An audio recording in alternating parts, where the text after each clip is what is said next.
Hello everyone. जैसा कि हम लोग अपने पिछले वीडियोज़ में भारत में राष्ट्रवाद को पढ़ रहे थे और वहाँ से समझ रहे थे हम लोग किस प्रकार भारत के लोगों के अंदर जो है राष्ट्रवाद की भावना विकसित हो रही थी। हमने आपको कई सारे मूवमेंट आपको बताए थे और कई सारे आपको कानून के बारे में बताया था कि ये कानून इस तरीक़े से आया और अंग्रेज सरकार किस तरह से भारतीयों को दबाने का प्रयास करती है। आज हम लोग फिर से इसी चीज़ को आगे करते हुए आज हम लोग यहाँ पर, जैसे कि मैंने पिछले क्लास में, अगर पिछला क्लास आपने नहीं देखा है तो वो क्लास जो है पिन में मतलब क्या हुआ है और डिस्क्रिप्शन में उसका लिंक डाला हुआ है, तो डिस्क्रिप्शन से आप देख सकते हैं, वहाँ से लिंक उसका मिल जाएगा। और जो क्लास 10th का भारत में राष्ट्रवाद या फिर कोई भी चैप्टर यूरोप में राष्ट्रवाद या फिर ये समाजवाद साम्यवाद, कोई भी चैप्टर अगर आपको पढ़ना है 10वां का, तो आपको डिस्क्रिप्शन में प्लेलिस्ट का भी लिंक मिल जाएगा क्लास 10th के लिए, वहाँ से आप जाके देख सकते हैं। और उसको जो है ज़्यादा से ज़्यादा आप शेयर कीजिए ताकि जो ज़रूरत जिन बच्चों को है वहाँ तक ये पहुँच सके। आइए हम लोग अपने टॉपिक पर बढ़ते हैं और पढ़ते हैं। आज हम, जैसा कि पिछले क्लास में हमने बताया कि भारत के राष्ट्रवाद में अब हम लोग महात्मा गांधी के उत्कृष्ट को पढ़ने वाले हैं।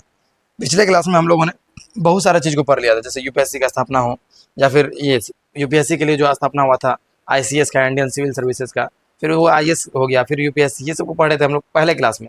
सेकंड क्लास में हम लोग जाने थे कि किस तरह से जो है बहुत सारे गदर पार्टी, होम रूल पार्टी, ये सब बनी थी, ठीक है, और इन सब के बारे में हम लोगों ने चर्चा किया था। आप कमेंट में बताइए गदर पार्टी की स्थापना कब हुई थी।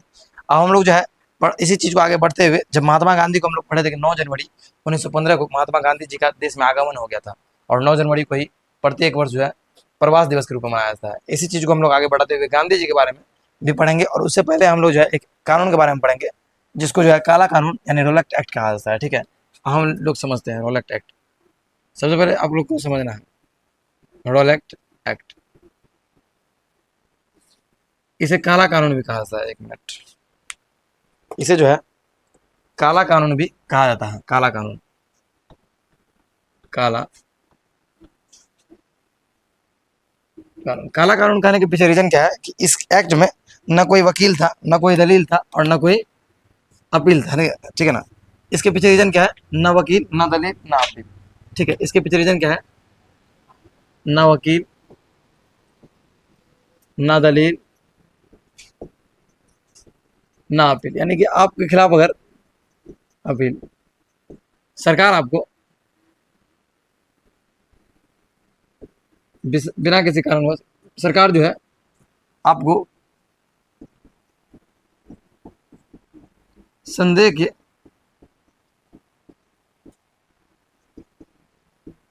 आधार पर गिरफ्तार कर सकती है। तो जैसा कि रोलेक्ट एक्ट में कहा गया कि सरकार जो है आपको संदेह के आधार पर गिरफ्तार कर सकती है। ना आप उसके लिए वकील कर सकते हैं, ना आप दलील कर सकते हैं, ना आप वकील कर सकते हैं, अपील, ना आप उसके लिए कोई केस मुकदमा कर सकते हैं, ना आप वकील लग सकते हैं और ना ही आप जो है कहीं पर अपील कर सकते हैं। ये चीज़ जो है कहा गया रोलेक्ट एक्ट में। यह एक्ट जो है आया था 1919 में। कब आया था? 1919 का काला कानून भी इसको कहा जाता है। तो इसका विरोध करने के लिए, इसके विरोध में क्या हुआ, इसके विरोध में कई स्थानों पर, कई जगहों पर प्रदर्शन हुआ, कई जगहों पर प्रदर्शन हुआ। इसके विरोध में कई जगहों पर प्रदर्शन हुआ और गांधी जी संभवतः इसका विरोध कर भी रहे थे। गांधी जी द्वारा भी इसका जो है 6 अप्रैल 1919 को गांधी जी भी इसका विरोध कर रहे थे और गांधी जी जो है 6 अप्रैल 1919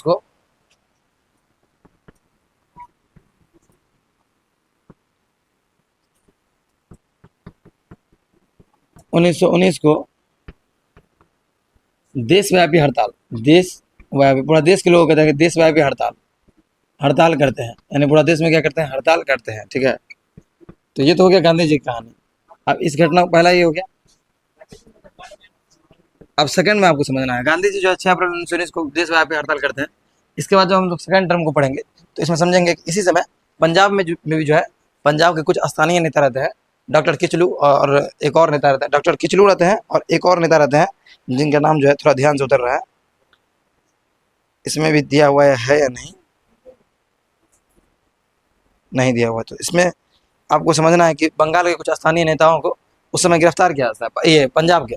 तो उन ये कब होता है, ये होता है 10-11 अप्रैल की घटना है कि जो 9 या 10 अप्रैल की घटना है, जब बंगाल के कुछ, सॉरी, पंजाब के कुछ जो है लोग, कुछ नेताओं को, वहाँ के जो कुछ सैफुद्दीन किचलू रहते हैं और इस सबको गिरफ्तार किया जाता है। तो लोगों में गुस्सा हटता है और गुस्सा जब रहता है तो लोग एक बार जो है बैठते हैं सरकार से बात करने के लिए या फिर विचार रखने के लिए, अपना उस पर प्रदर्शन करने के लिए जब बैठते हैं जलियांवाला बाग में, जलियांवाला बाग में 13 अप्रैल 1919 की घटना थी। 13 अप्रैल 1919 को कहाँ पर? जलियांवाला बाग में। जलियांवाला बाग ये कहाँ पर है? ये है अमृतसर में। कहाँ पर है? यहाँ पर लोगों द्वारा बैठ के जो है सैफुद्दीन किचलू को जो गिरफ्तार किया जाता है, और एक और रहते हैं डॉक्टर मलिक करके कुछ रहते हैं, उनका नाम मुझे ध्यान से थोड़ा उतर रहा है, अगर आपको पता है उनका नाम तो आप जो है कमेंट में जो है कमेंट में बताइए कि कौन व्यक्ति थे, ठीक ना। अगर इसमें नाम अगर मिल गया रोलेक्ट एक्ट के विरोध में सत्याग्रह, है ना, तो हम बता देंगे इसमें नाम अगर मिल गया तो। इसमें उतना डिटेल में आपको नहीं मिलेगा, जो हम पढ़ा रहे हैं ये कुछ ज़्यादा ही डिटेल है, वहाँ यहाँ से आप समझिए। 13 अप्रैल 1919 को जब वहाँ पर एक मलिक करके कोई व्यक्ति रहते हैं और एक सैफुद्दीन किचलू, उनको गिरफ्तार किया जाता है जब वहाँ पर, वो वहाँ के पंजाब के लोकल जो है मतलब लीडर सब होते हैं, ठीक है, जो कि वहाँ पर लीड कर रहे थे, तो उसके विरोध में जो है ये लोग 13 अप्रैल 1919 को कहाँ बैठते हैं? जलियांवाला बाग में, अमृतसर में बैठते हैं, ठीक है। जलियांवाला बाग जब अमृतसर में बैठते हैं तो क्या होता है, वहाँ पर अंग्रेज सरकार जो है इन पर जो है गोलियां चलाने का आदेश देती है ना, क्रूरता से इनके प्रदर्शन को क्या करती है? रोक देती है और गोलियां चलाने का आदेश देता है 13 अप्रैल 1919 को। तो ये घटना भी जो है 13 अप्रैल 1919 को घटती है, और यहाँ पर इस दिन क्या करता है, अंग्रेज सरकार इन जो निहत्थे लोगों पर गोलियां चलाने का आदेश देती है, इसलिए इसको जलियांवाला बाग हत्याकांड। होता यह है कि प्रदर्शन जारी रहता है और गांधी जी भी जो है आगे जो है आते रहते हैं, लेकिन गांधी जी को हरियाणा हरियाणा के परवल में गिरफ्तार कर लिया जाता है पहले ही, ठीक है ना। गांधी जी को भी गिरफ्तार कर लिया जाता है। इधर जो है सैफुद्दीन किचलू को और एक मलिक करके कोई रहते हैं, उनको उन दोनों को क्या कर लिया जाता है? गिरफ्तार कर लिया जाता है। और गिरफ्तार करने के बाद जो है लोग जाते हैं अपने 1919 को जब जलियांवाला बाग में अमृतसर में बैठते हैं, तो लोगों पर जो निहत्थे लोगों पर गोलियां बरसाने का काम करता है। किसने किसने गोलियां चलाने का आदेश किसने दिया था? यहाँ पर जलियांवाला बाग हत्याकांड में गोलियां चलाने का आदेश किसने दिया?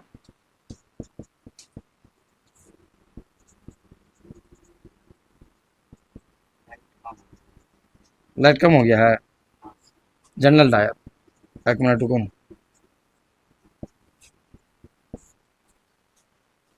जनरल डायर, ठीक है, जनरल डायर को आप लोग को याद रखना है। जनरल डायर जो है वो क्या करते हैं? गोली चलाने का आदेश देते हैं ना। हाँ, डॉक्टर सत्यपाल और एवं किचलू है ना, पंजाब के आसानी नेता को गिरफ्तार किया गया था, ठीक है, 9 अप्रैल 1919 को, है ना। जब ये इसको गिरफ्तार कर किया गया तो इसके विरोध में 13 अप्रैल 1919 को लोगों ने जलियांवाला बाग में एक सार्वजनिक सभा बुलाया, और इन्हीं सभा पर जो है इन्होंने गोली चलाने का आदेश दे दिया, जिसका नाम जनरल डायर था, ठीक है। जनरल डायर ने इस पर जो है गोली चलाने का आदेश दे दिया। इसके बाद क्या घटना घटता है? इसके बाद जो इस तरह का घटना होता है, ये एक अपने आप में बहुत ही बड़ा घटना था। अमृतसर में जो घटना, आप ठीक आ रहे, अमृतसर में जो घटना था ये एक अपने आप में जो है बहुत ही बड़ा घटना था, जो कहीं ना कहीं लोगों को जो है हट गया, लोगों को परेशान किया। क्योंकि इसमें इस तरीके से आप अगर केसरी मूवी एक आया है इस पर, केसरी मूवी में आप देखिए किस तरीके से लोगों को मारा गया था। गेट को आगे से लॉक कर दिया गया था, जो ये जो क्या बोलते हैं जलियांवाला बाग था, उसके आगे के गेट को पूर्ण रूप से बंद कर दिया गया था, लॉक कर दिया गया था। और जो है यहाँ पर एक कुआं भी हुआ करता, और सैनिक उसको आगे से एकदम घेर के बढ़िया से पूरा एकदम मतलब यहाँ से ये लोग आधुनिक जो है मशीन गन लेके, ये गन लेके लोगों को मारा था। लोग बचने के लिए कई लोग इस कुआं में चले गए थे, कूद गए थे। तो इनमें से एक व्यक्ति जिसका नाम है कदम सिंह। क्या नाम था? कदम सिंह। तो कदम सिंह इसमें से जो है देखता है, इस घटना को पढ़ता है, समझता है, और बाद में कई वर्षों बाद जो है वहाँ जनरल डायर को जाकर गोली मारता है। कहाँ पर? इंग्लैंड में जाकर गोली मारता है कदम सिंह, और बदला लेता है। हाल में अभी कुछ दिन पहले जो है कदम सिंह का जयंती भी था, 2-3 दिन पहले। हमको डेट एक्चुअल में याद नहीं है, एक बार देख लीजिएगा आप लोग, ठीक है। तो ये जाबाज जो लोग थे वो इंडिया के थे, जो पंजाब के थे, जो बदला लेने का कहाँ चले गए थे? इंग्लैंड में जनरल डायर को जाकर मार के आए। तो ये तो हो गया आपको किसके लिए? रॉलेट एक्ट के बारे में। अब देखिए इसका विरोध, रॉलेट एक्ट का विरोध,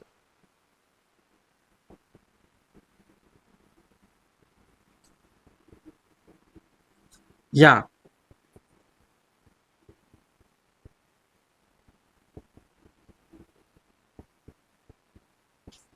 रॉलेट एक्ट कांड के बाद सबसे पहले क्या करते हैं, जिसका नाम रविंद्रनाथ टैगोर, का नाम सुने हैं आप लोग? रविंद्रनाथ टैगोर। बांग्लादेश का जो राष्ट्रीय गान है वो इन्हीं इन्हीं के द्वारा लिखा गया है। अभी बांग्लादेश में हमार सोनार बांग्ला है, वो राष्ट्रीय गान इन्हीं के द्वारा लिखा गया है। और गीतांजलि जो संसद है उन्हीं के द्वारा स्थापित किया गया था। रविन्द्रनाथ टैगोर जो है, रविन्द्रनाथ टैगोर ने नाइट की उपाधि त्याग दी। नाइट की उपाधि आपको याद होगा कल या पिछले वीडियो में, मतलब आप पार्ट 2 अगर देखे होंगे तो ये तो पार्ट 3 है। पिछले वीडियो में आपको हम बताए थे कि ये पार्ट 3 है ना हमारा। पिछले वीडियो में आपको हम बताया था कि जैसे महात्मा गांधी है, महात्मा गांधी को एक उपाधि मिला हुआ था किसका?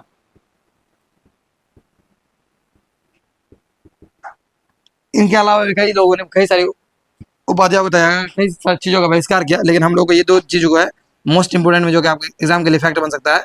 महात्मा गांधी जो है, महात्मा गांधी केसरी हिंद का उपाधि त्याग देते। क्या कर रहा है तुम लोग रे? केसरी हिंद का उपाधि त्याग देते। महात्मा गांधी जो है केसरी हिंद का उपाधि त्याग देते, क्या कर रहा है महात्मा गांधी? क्या करते हैं? केसरी हिंद का उपाधि त्याग देते हैं। तो ये सब घटना जो है रोलेक्ट एक्ट के विरुद्ध में होता है, ठीक है। तो ये घटनाओं को हम लोगों को एकदम जो है बारीकी से समझना होगा, हर एक पॉइंट को याद रखना होगा, ऑब्जेक्टिव जो ही बनेगा, ठीक ना। रोलेक्ट एक्ट के विरोध में वो किस भारतीय वायसराय किस भारतीय ने वायसराय की कार्यकारिणी काउंसिल से त्याग पर दे दिया, ठीक है। एक व्यक्ति, जैसे कि हम बताए थे आपको, 1858 में जब भारत परिषद अधिनियम बना था, 15 सदस्यों का मेंबर बना था, वायसराय को हेल्प करने के लिए लोगों का समूह बना था। तो उसमें एक व्यक्ति थे जिनका नाम क्या था? जिनका नाम शंकर नारायण था, शंकर नारायण, ठीक है। कांग्रेस के पूर्व अध्यक्ष रहे थे शंकर नारायण, शंकर नायर, ठीक है, शंकर नायर होगा, शंकर नायर। वायसराय की कार्यकारिणी परिषद से त्याग पत्र, वायसराय की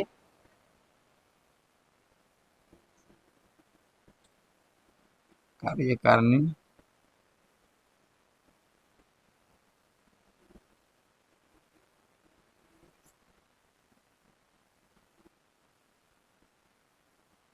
ये आज का टॉपिक जो है हमारा ये रोलेक्ट एक्ट पर हुआ, ठीक है। शंकरन नारायण पढ़ी जो है वो एक मूवी बना हुआ है जिसका नाम केसरी, इन्हीं का रोल किए थे वहाँ पर। अक्षय कुमार का जो मूवी है जिसका नाम केसरी 2 है सर, ठीक है, देख लीजिए आप, केसरी 2 मूवी का नाम है। और उसमें अगर मौका मिले तो बोर्ड के बाद ही उसमें जो लीड रोल पे है वो इन्हीं यही है, शंकर नारायण जी लीड, शंकर नायर जी लीड रोल पे है। और उसका रोल किया है कौन? अक्षय कुमार रोल किया है। अब हम लोग को आगे जब बढ़ेंगे तो आगे बढ़ने से पहले हम समझेंगे कि जलियांवाला बाग हत्याकांड जब इतना बड़ा हत्याकांड हुआ तो उसके बाद क्या हुआ। उसके बाद जो है अंग्रेज सरकार हमारे लिए क्या की?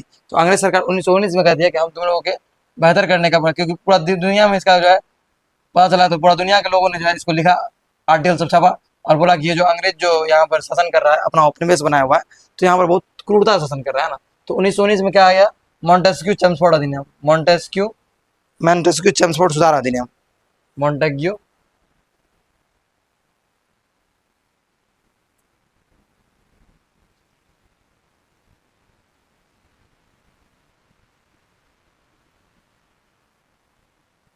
ये मॉन्टेस्क्यू कौन था? उस 1919 में वायसराय कौन था? वायसराय है ना। और ये कौन सा चेम्सफोर्ड? भारत सचिव। भारत सचिव का पद कहाँ होता था? वो ब्रिटेन में होता था, ठीक ना। तो भारत सचिव था कौन? चमचोर आवाज है, इसी इन्हीं के समय में आया था मॉन्टेस्क्यू चमचोर।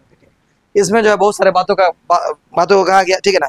इसमें जो प्रांतीय विधायी परिषदों का विस्तार किया गया, यानी जो यहाँ पर इसमें उच्च सदन और निम्न सदन बनाया गया है ना। इसमें जो है लेजिस्लेटिव असेंबली यानी निचला सदन, काउंसिल ऑफ स्टेट यानी उच्च सदन बनाया गया, ठीक है। प्रांतों में द्वैन शासन शुरू किया गया, एक जो है ऊपर से केंद्र करेगा और नीचे से ये जो राज करेगा, ठीक है ना, एक तरह से इस तरह से प्रांत करेगा, ठीक है। सीमित मताधिकार दिया गया, केवल कुछ योग्य लोगों को ही वोट देने का अधिकार दिया गया, कुछ हद तक दिया गया, ठीक है ना। भारतीय प्रशासन में कुछ भारतीय लोगों की भागीदारी को बढ़ाया गया। तो ये मॉन्टेस्क्यू चेम्सफोर्ड सुधार के लिए करने के लिए लाया गया था जब ये घटना घटी थी उसके बाद, ठीक है। तो ऐसे आप लोगों को समझना होगा, ठीक है। इस समय भारत मॉन्टेस्क्यू चेम्सफोर्ड अधिनियम के तहत भारत का सचिव कौन था? वायसराय कौन था? भारत मॉन्टेस्क्यू कौन था? मॉन्टेग्यू कौन? नहीं नहीं, उल्टा हो गया ना, उल्टा हो गया ये। एक मिनट बाय मिस्टेक। ये भारत सचिव था, ये भारत सचिव था और ये वायसराय था। तो मॉन्टेस्क्यू चेम्सफोर्ड सुधार अधिनियम, जब ये अधिनियम आया था ये कानून, उस समय भारत सचिव कौन था? मॉन्टेग्यू। और चेम्सफोर्ड कौन था? वायसराय था भारत का। तो ये आपको समझना होगा, और इलेक्टेड के बाद आया था। अब आइए, और जो आप जो है महात्मा गांधी को पढ़ते हैं, आप जो है महात्मा गांधी को थोड़ा थोड़ा पढ़ने का प्रयास करते हैं। आपको पता होना चाहिए कि महात्मा गांधी का जन्म कब हुआ था? 2 अक्टूबर 1869 को पोरबंदर।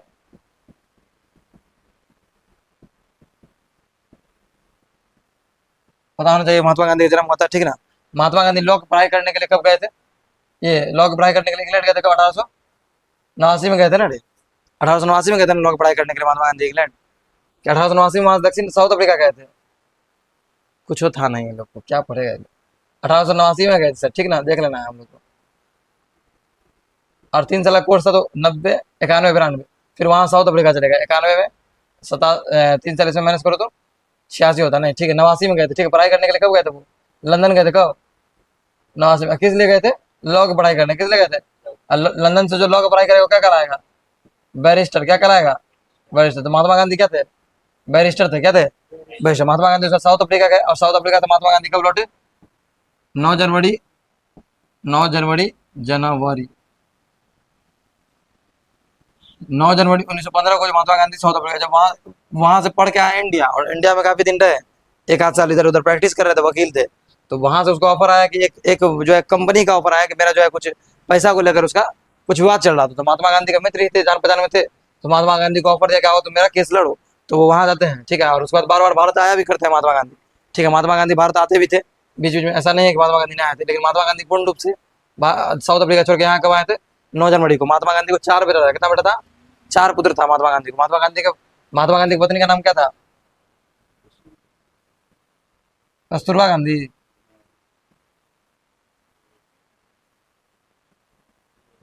ये माता का नाम था क्या रे? महात्मा गांधी की पत्नी का क्या नाम था? कस्तूरबा गांधी ने रे। मम्मी का नाम था उसके? इसके पिता का क्या नाम था? पिता का क्या नाम था महात्मा गांधी के?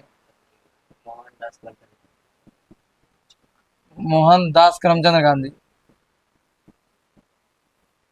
मोहनदास करमचंद गांधी। इसके माता जी का क्या नाम था? कस्तूरबा तो उसकी पत्नी का नाम था। इनकी माता का क्या नाम था? पुतली बाई। वाह, हम भी भूल गए। माता जी का नाम था पुतली बाई, और पिता का नाम था मोहनदास करमचंद गांधी। ये चलिए, इसके इसके डिटेल पर अगर जाएंगे तो ये इनकी चौथी पत्नी थी।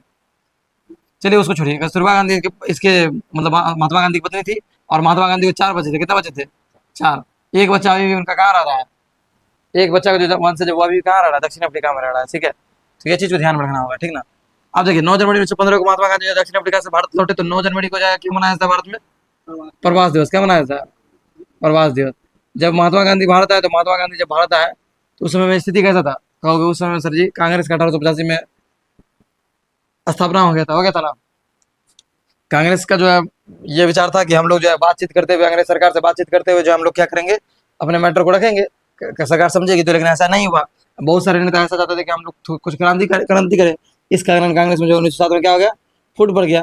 1906 में जो है मुस्लिम लीग का स्थापना हो गया, ठीक है। 1916 में क्या हो गया? जो है लखनऊ समझौता हो गया। तो ये सब कंडीशन चल रहा था। महात्मा गांधी इस वाले में भाग लिए थे, ठीक ना। और महात्मा गांधी जब भाग लिए थे, मतलब गए थे वहां देखे थे, तो महात्मा गांधी 1916 में थे।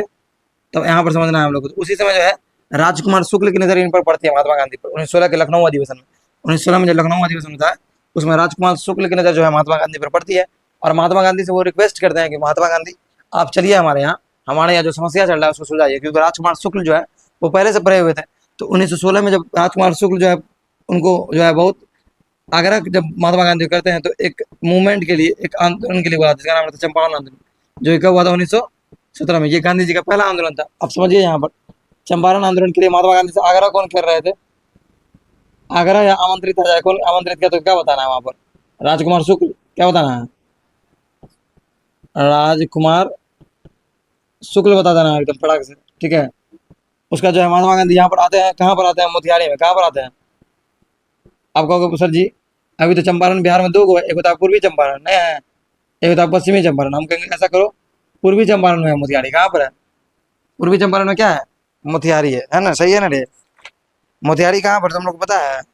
अभी तुम लोग मोतिहारी का नाम सुना है कभी? नहीं सुना, नहीं सुनेगा तुम लोग। मोतिहारी है, बिहार में है, बिहार का एक जिला है।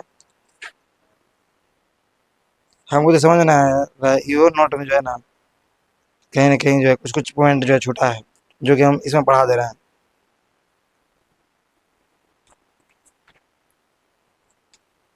चलिए आगे पीछे करके ये नोट थोड़ा सा आगे पीछे करके बन गया है, ठीक है। थोड़ा सा चंपारण आंदोलन आगे चला गया है। चंपारण आंदोलन किताब में भी थोड़ा आगे ही होगा, ठीक है। तो हम लोग को यहीं पर समझना है, ठीक ना। तो चंपारण जो है कहाँ पड़ता है, इसमें भी वो भी चीज़ नहीं है, ठीक है। मोतिहारी में पड़ता है, उतना दिमाग नहीं लगाना है। यहाँ समझो, चंपारण आंदोलन कब? 1917 में। किसके आग्रह करने पर? राजकुमार शुक्ल का आग्रह करने पर कहाँ गए गांधी जी? यहाँ। तो इसमें कंडीशन क्या था? इसमें कंडीशन क्या था? यहाँ पर 3 कठिया प्रणाली चल रहा था। क्या चल रहा था?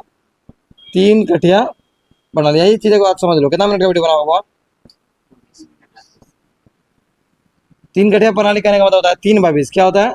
3/20। अगर तुमको 1 कट्ठा जमीन है, मतलब एक एक कट्ठा में, तो 1 बीघा जमीन में 20 कट्ठा ना होता है, अरे, है ना। यानी जमीन के अगर 20 भाग तुमको जमीन में, सोच 30 भाग को क्या कर, 3 भाग पर क्या करना पड़ेगा, क्या करना पड़ेगा, नील का खेती करना पड़ेगा, है ना। यानी कि जमीन के 3/20 भाग पर नील की खेती। और आपको बता दें कि नील का खेती जो होता है वो जमीन को बंजर बनाता है, और नील का खेती जब करता है तो किसानों को पैर से कुचलना पड़ता है, और पैर से जब कुचलेगा, और नील का काम क्या होता है, रंग निकलना, ठीक है।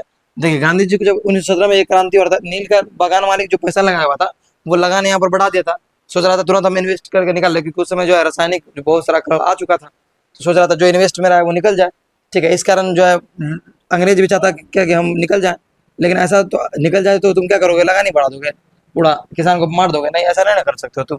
तो इसे नील से क्या होता था, मेनली नील से क्या होता था, रंग के लिए होता था, किसके लिए होता था, रंग के लिए होता था, रंग निकालने के लिए, यानी रंग निकालना का होता है, इसका मतलब रंग कपड़ा वपड़ा में जो कलर नहीं होता वो कपड़ा के कलर में था, उस समय तो यही ऑप्शन था। लेकिन जब जैसे जैसे दुनिया आगे बढ़ा, तरक्की करता गया, औद्योगिकरण होता गया, तो लोगों तक ये समझ में आने लगा कि नहीं, वहां पर जो है कुछ रासायनिक रंग होता है, केमिकल कलर्स हो सकता है, ठीक है। तो अब नील का उपयोग कम गया, तो नील के बागान मालिक जो है यहाँ पर इंडिया में बहुत सारे लोग बागान लेते हैं, अंग्रेज वो चाहते थे कि छुटकारा मिल जाए इससे, तो इसलिए भी वो लोग जो है छोड़ दिया अंग्रेज से, महात्मा गांधी का बात रख लिया, है ना। तो महात्मा गांधी गए और तीन कटिया प्रणाली क्या किए, क्या किए, विरोध किए, तीन कटिया प्रणाली का विरोध किए, और विरोध में क्या बना, विरोध में एक चंपारण चंपारण जांच, कहा जाता है कि जब चंपारण गए थे महात्मा गांधी मोतिहारी वगैरह वहां पर, तो इनको तो आंदोलन करने से रोक लिया जाता है, ठीक है। और बोला जाता है गांधी जी हम कुछ ना कुछ निष्कर्ष निकालते हैं और चंपारण जांच समिति गठन करते हैं। इसके सदस्य गांधी जी भी थे, है ना। इसके सदस्य कौन थे, गांधी जी भी थे। गांधी जी को यहाँ पर मारने का भी प्रयास किया जाता है, गांधी जी को जो है शीशा, मतलब खाना में शीशा दे दिया जाता है, खाना शीशा मिला के, समझा, ऐसा कुछ कहानी है, अब सही है कि नहीं हमको नहीं पता है, कहीं सुने हम, ठीक है। चंपारण सत्याग्रह, चंपारण जांच समिति गठन होता है, और ये जांच समिति पाता है, ये जांच समिति जो रिजल्ट, इसका जो रिजल्ट आता है, परिणाम होता है, परिणाम क्या होता है, तीन कटिया प्रणाली क्या है, तीन कटिया प्रणाली गलत है, तीन कटिया प्रणाली, गांधी जी क्या करते हैं, गांधी जी जगह जगह जाते हैं, गांधी जी मान लीजिए यहाँ गए, यहाँ से आगे गए यहाँ, तो यहाँ भी लोगों को बोल रहे हैं कि ऐसे ऐसे काम करना है, ऐसे ऐसे करना है। फिर यहाँ से यहाँ गए, तो गांव गांव में लोग इनके साथ होता गया, होता गया, होता गया, बढ़ता गया, लोग की संख्या गाँव दर गाँव क्या होती गई, गांधी जी के साथ जो है क्या होती गई, बढ़ते गए, जिसके जिस चक्कर में इसको क्या हो गया, डर हो गया। गांधी को यहाँ पर लोग गांधी के पीछे चल रहा था, इसलिए कि लोग समझ रहा था ये एक ऐसा व्यक्ति है, गांधी जी को यहाँ पर नेता मान के थोड़े चल रहा था, गांधी जी को तो बाबा मान के चल रहा था, ये एक ऐसा व्यक्ति जो मेरा खेत को छू देगा ना तो खेत में अच्छा फसल हो जाएगा, बाबा मान के, देश में लीडर मान के कोई आदमी कैसे पीछे चल सकता है। हर गांव से गांधी जी को आदमी मिलता गया, मिलता गया, मिलता गया, और गांधी जी आगे बढ़ते गए, और जब दफ्तर तक पहुंचे तो वहां पर पूरा भीड़ हो गया, ठीक है। तो गांधी जी को बोला गया कि हम लोग एक जांच समिति गठन करेंगे, और वहां पर इस चीज का जब गठन किया तो उसके साथ गांधी जी भी थे, और इसको क्या कहेगा, पूर्ण रूप से खत्म कर दिया गया। तो चंपारण आंदोलन क्या रहा, क्या रहा, सफल रहा, और गांधी जी का बिहार में ये पहला गांधी जी का भारत में ये पहला आंदोलन था, महात्मा गांधी का ये भारत में, महात्मा गांधी का ये भारत में पहला आंदोलन था, जो कि कहाँ था, बिहार के धरती से था, है ना।